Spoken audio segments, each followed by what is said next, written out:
Mother's Nursery Tales by Catherine Pyle. Chapter 17 The Frog Prince.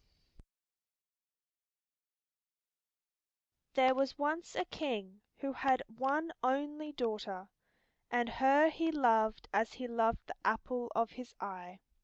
One day the princess sat beside a fountain in the gardens, and played with a golden ball. She threw it up into the air and caught it again, and the ball shone and glittered in the sunshine so that she laughed aloud with pleasure. But presently as she caught at the ball she missed it, and it rolled across the grass and fell into the fountain. There it sank to the bottom. The princess tried and tried to reach it, but she could not. Then she began to weep, and her tears dripped down into the fountain. "Princess, Princess, why are you weeping?" asked a hoarse voice. The princess looked about her, and there was a great squat green frog sitting on the edge of the fountain.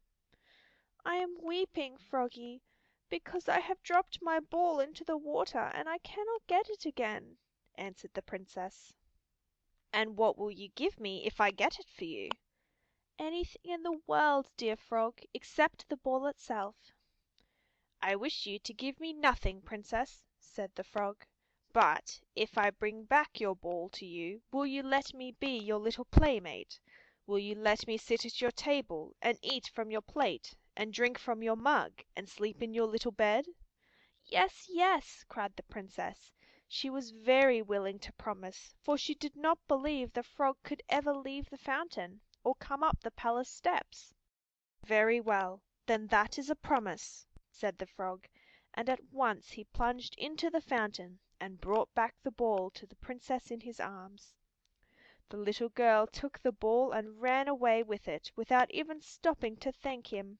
That evening the child sat at supper with her father, and she ate from her golden plate and drank from her golden mug, and she did not even give a thought to the frog down in the fountain. Presently there came a knocking at the door, but it was so soft that no one heard it but the princess. Then the knocking came again, and a hoarse voice cried, "King's daughter, King's daughter, let me in! Have you forgotten the promise you made me by the fountain?" The princess was frightened. She slipped down from her chair, and ran to the door, and opened it and looked out. There on the topmost step sat the great green frog. When the princess saw him she shut the door quickly, and came back to the table, and she was very pale. "Who was that at the door?" asked the king. "It was no one," answered the princess. "But there was surely some one there," said the king. "It was only a great green frog from the fountain," said the princess. And then she told her father how she had dropped her ball into the fountain, and how the frog had brought it back to her, and of what she had promised him. "What you have promised that you must perform," said the king. "Open the door, my daughter, and let him in." Very unwillingly the child went back to the door and opened it. The frog hopped into the room. When she returned to the table, the frog hopped along close at her heels. She sat down and began to eat. King's daughter, set me upon the table that I too may eat from your golden plate," said the frog. The princess would have refused, but she dared not because of what her father had said.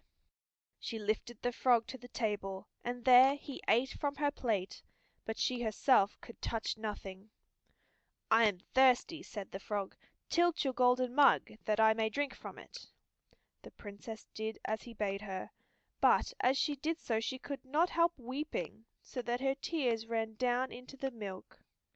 When supper was ended, the princess was about to hurry away into her room, but the frog called to her, King's daughter, take me along. Have you forgotten that I was to sleep in your little white bed?" "That you shall not," cried the princess in a passion. "Go back to the stones of the fountain where you belong." "What you have said that you must do," said the king. "Take the frog with you." The princess shuddered, but she dared not refuse. She took the frog with her up to her room, and put him down in the darkest corner, where she would not see him. Then she undressed and went to bed. But scarcely had her head touched the pillow when she heard the frog calling her. "King's daughter, King's daughter! Is this the way you keep your promise? Lift me up to the bed, for the floor is cold and hard." The Princess sprang from the bed and seized the frog in her hands. "Miserable frog!" she cried, "you shall not torment me in this way."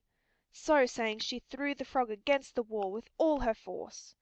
But no sooner did the frog touch the wall than it turned into a handsome young prince, all dressed in green, with a golden crown upon his head and a chain of emeralds about his neck.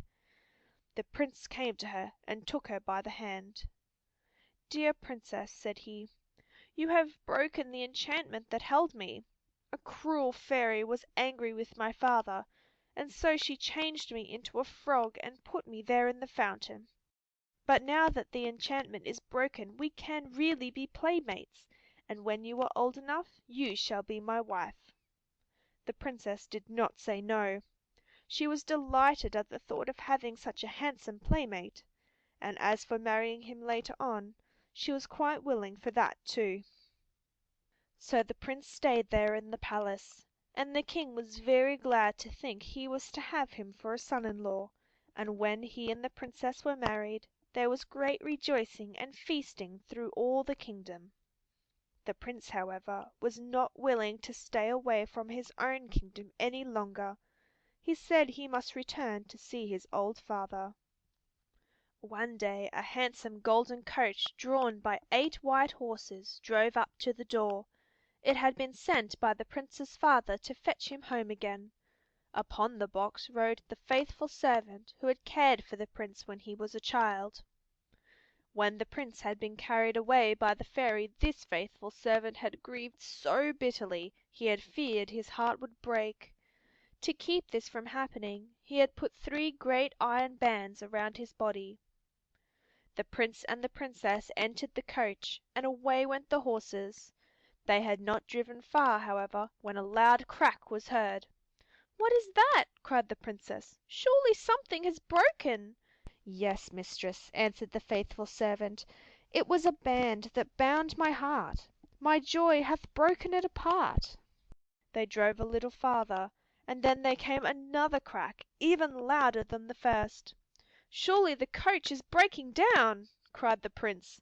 "Nay, master," answered the faithful servant, "'tis but my joy that rives apart, the second band that held my heart." A little farther on there came a crack that was louder than any. "Now surely something has broken," cried the Prince and Princess together. "'Tis the last band that held my heart, and joy has riven all apart," answered the servant. After that they drove on quietly until they reached their own country. There the Prince and Princess lived in happiness to the end of their lives, and the faithful servant with them.